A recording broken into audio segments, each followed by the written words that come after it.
Kasama po natin si Miko Utoy. Yan. Tapos na po itong tamna ng halaman mga kainsan. Ito, kami po ay may bagong ano po, binubuksan na ano, na niyugan po. Ay ito mga ganito, hindi po lalaki ang niyog namin. Kaya po ito, kinuha po namin ere. Ay pag po hindi tatanggalin ito, ay yung po namang niyog namin, ay yung iba, yan ang hirap ano po, yung hirap kawitin. Mahirap kawitin po ba yung niyog? Ay di, instead na patayin namin ito, ay aakat na lang namin dito. Sabi ko Utoy, parang yan ang gandang ipan-design. Yan po ay pakong malaki. Yan. Ito, kagaya po nito. O, instead na patayin po namin at gawa ng ano po ay tatamnan din namin po ng bagong niyog, yung niyugan. Doon sa bagong ano po namin, bagong bukas na niyugan. Ay tapos hindi rin po namin makakawit. Kaya kinuha po namin yan. Ay desin po ay ano na, kung bakit papatay na po ito para ay sabi ko huwag, itatanim na lang namin din para mas dumami po lalo. Yan. O ito natin tatanim.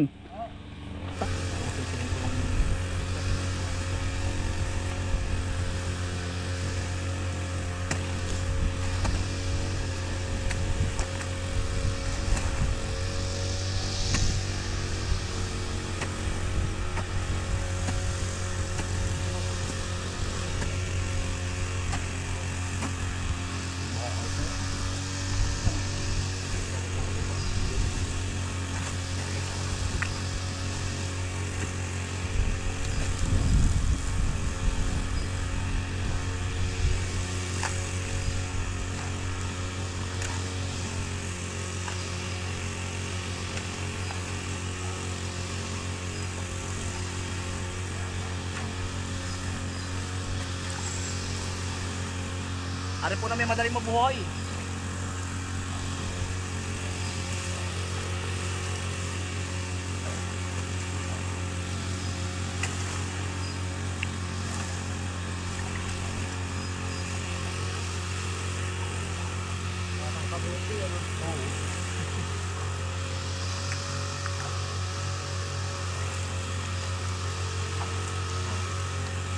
Mabuhay po agad ito.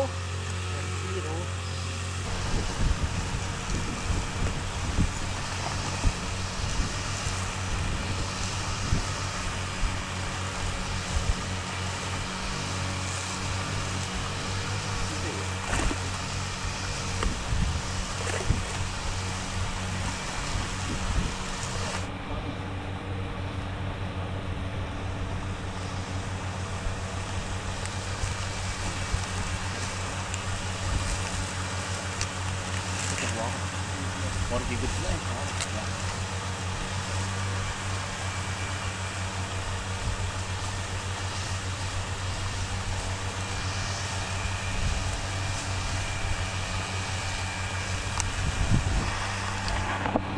Mga kaisan, may daan na papuntang gitna.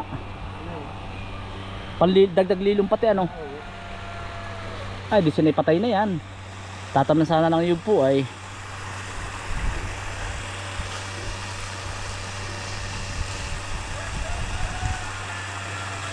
yan, dali po naman niyang mabuhay.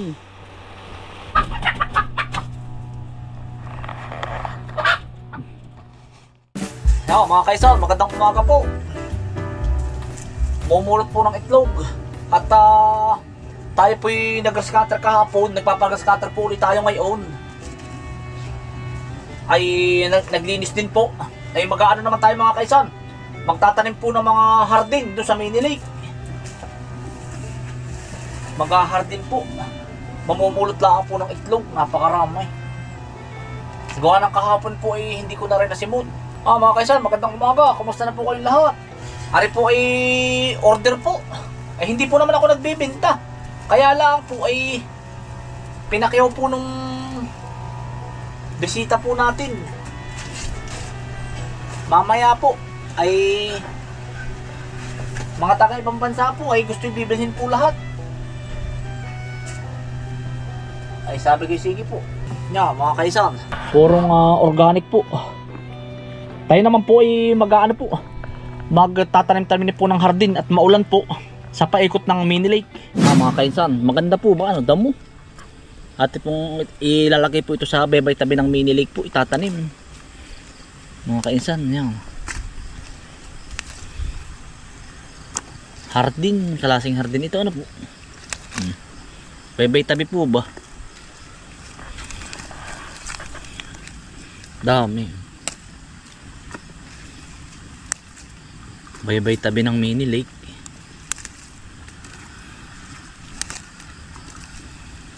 Parang namamako ng mga kainsan. Ang ganda rin ito. Ngayon po ay tinatatatam natin ang mga hardin gawa ng ano. At maulan po. Kumbaga po may maganda ang panahon. Pag uminit na po ay pupunin natin yung mini lake paikot. Yan, kasama natin si Miko. Utoy. Good morning. Yan. At amin pong tatamnan ito. At ito po ay yanong ganda pag ano. Ngayong April. Ipagtatanim na ngayon sa amin po ay January. Ari. Kumbaga po ito yung magsasanib-sanib naman para pong Bermuda grass.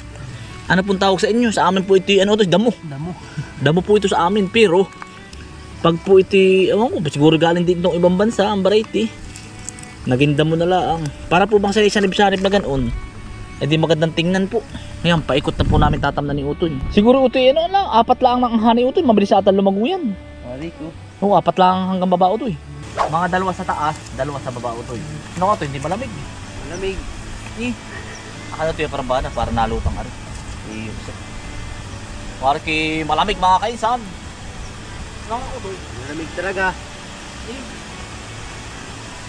Ang lamig po dito sa amin na eh. Pero ipagtatanim na. Lalim na kuya. Pero binawasan ko naman nila po.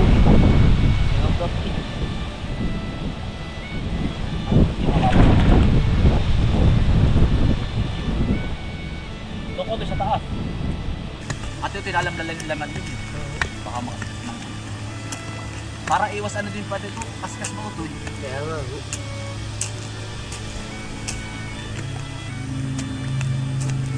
Pag mahaba pa rin, dublihin mo na lang ako. Putulin mo.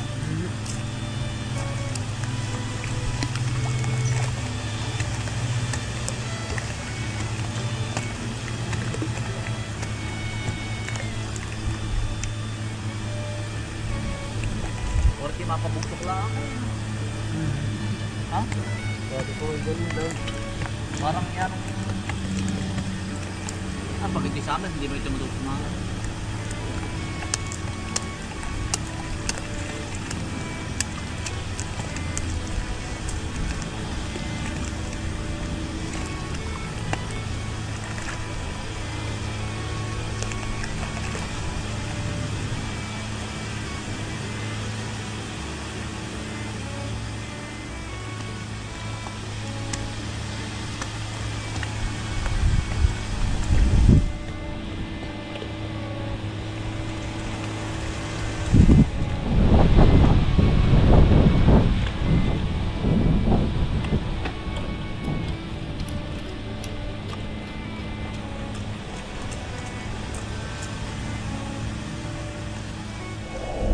Mga kaisan, natamnan na po namin ari. Nakakapag-focus na uli kami dito sa mini lake mga kaisan. Dito na uli kami. Focus na uli po. Inaantay lang namin magtanim ng palay. Yan, may mga tanim na po. Mga hanggang April, ang ganda niyan, punong-puno.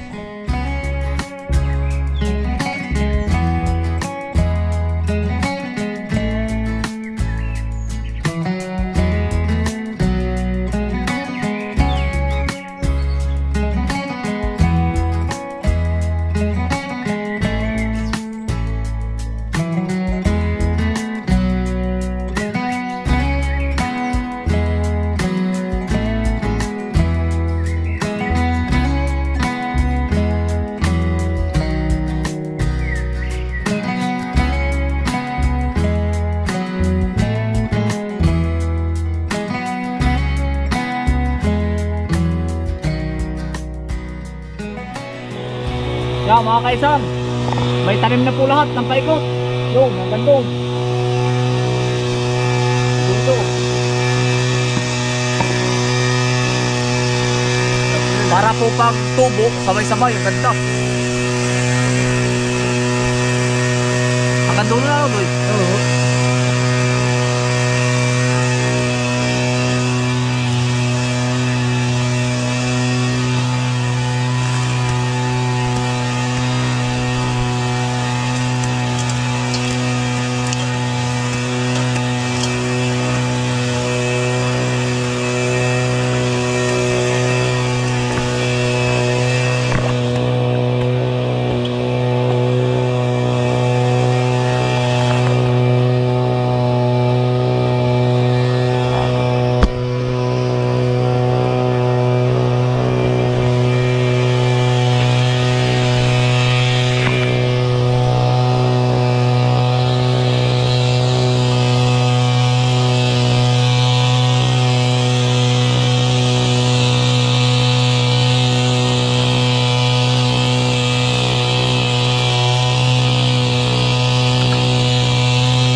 Yan mga kaisan, halos magpuno na po namin lahat. Paikot po. Para paglago po nito, ganda. Nagkukulay violet.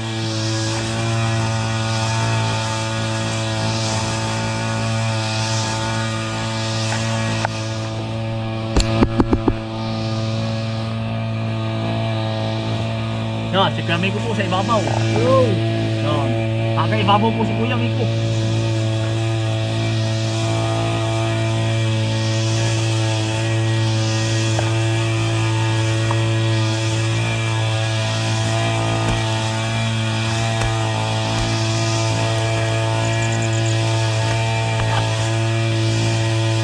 Si Elmer naman po doon sa kabila. Ito ay no. Nagagat cutter. Saka si Lindon.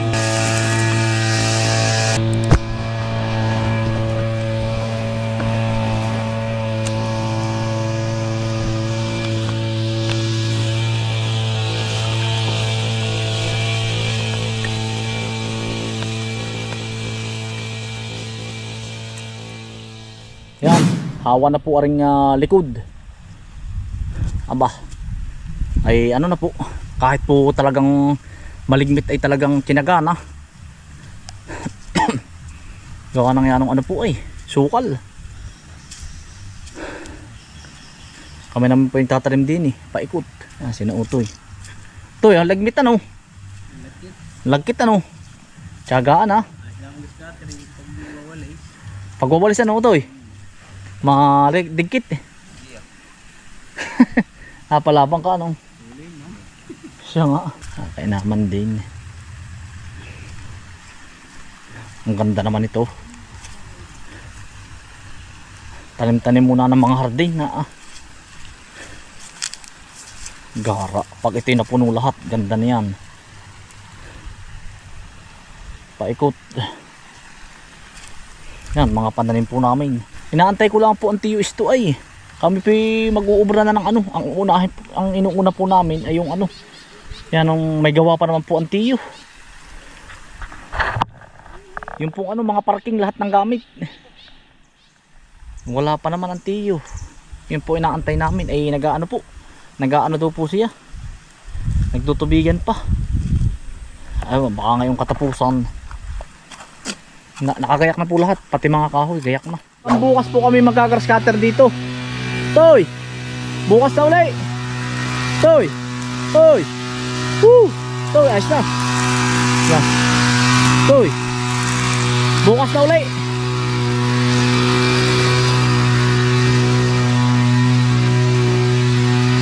Toy! Kuya Miko, bukas na ulit!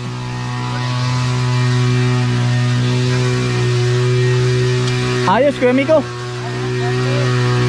Papakita ko sa kanila yung ano, yung ano ang tawag dun, yung mulberry. Di ba sabi nila hindi daw mabubuhay?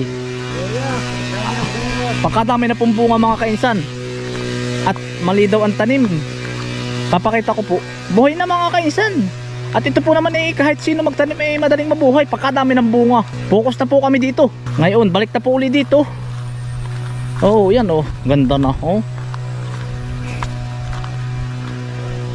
Yan pong papaya ay nabulas na rin tubigan sa kabila. Nabulas. Dinin ano natin rin kabila nabulas. Yan. Ito po yung mulberry. Labo po ang tubig dahil lumusong po tayo ay. Ito mga kainsan yan. Buhay na po lahat ang mulberry. Pagkadami ng bunga. Yan. Lahat po ay buhay hanggang doon sa kabila. Doon hanggang din ay buhay na buhay ang mulberry. Ari ko yan. Ari po ay may tanim na may tanim na din po ito ng hardin. May tanim na po lahat. Yan ang mulberry. Buhay na lahat. Yan. Diga. Lahat papunta ron. Bunga na po yan. Yan, salamat ka best friend. Buhay na. Yan, may tanim na rin lahat. Yan mga kaisan. maraming salamat po sa inyong pagsama. Yari na po uli ang maghapon. Bukas magtatanim naman tayo ng mga gagandang hardin sa mga puno ng niyog para abot na, para pagdating ngayon tag-araw buhay na lahat. Yan mga kaisan, maraming salamat po sa inyong pagsama. Stay humble and God bless. Peace, bye. Salamat po.